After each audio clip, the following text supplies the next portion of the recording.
ശ്രീ പത്മനാഭസ്വാമി ക്ഷേത്രത്തിലെ ആറാട്ട് ഇന്നാണ്. പൈങ്കുനി ഉത്സവത്തോടനുബന്ധിച്ച് ആറാട്ട് ഘോഷയാത്ര റൺവേയിലൂടെ കടന്നുപോകുന്നതിനാൽ തിരുവനന്തപുരം അന്താരാഷ്ട്ര വിമാനത്താവളം ഇന്ന് വൈകിട്ട് 5 മണിക്കൂർ അടച്ചിടും.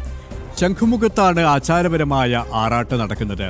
ക്ഷേത്രസ്ഥാനീയനായ തിരുവിതാംകൂർ രാജപ്രതിനിധി ഉടവാളുമായി ആറാട്ട് ഘോഷയാത്രയ്ക്ക് അകമ്പടി സേവിക്കും.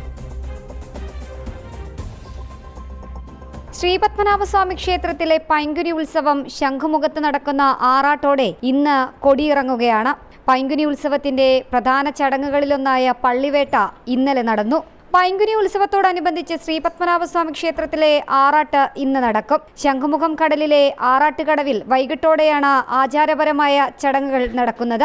ക്ഷേത്രസ്ഥാനീയനായ തിരുവിതാംകൂർ രാജപ്രതിനിധി ഉടവാളുമായി ആറാട്ട് ഘോഷയാത്രയ്ക്ക് അകമ്പടി സേവിക്കും. ഇന്നത്തെ ആറാട്ടിന് ശേഷം നടക്കുന്ന വിശേഷാൽ ചടങ്ങുകളോടെ ഉത്സവം കൊടിയിറങ്ങും. ക്ഷേത്രത്തിലെ പൈങ്കുനി ആറാട്ട് ഘോഷയാത്രയുടെ ഭാഗമായി ഇന്ന് തിരുവനന്തപുരം രാജ്യാന്തര വിമാനത്താവളത്തിൽ നിന്നുള്ള വിമാന സർവീസുകൾ 5 മണിക്കൂറോളം നിർത്തിവെക്കും. വൈകുന്നേരം 4:45 മുതൽ രാത്രി 9 വരെയായിരിക്കും വിമാന സർവീസുകൾ നിർത്തിവെക്കുകയെന്ന് ടിയാൽ അറിയിച്ചിട്ടുണ്ട്.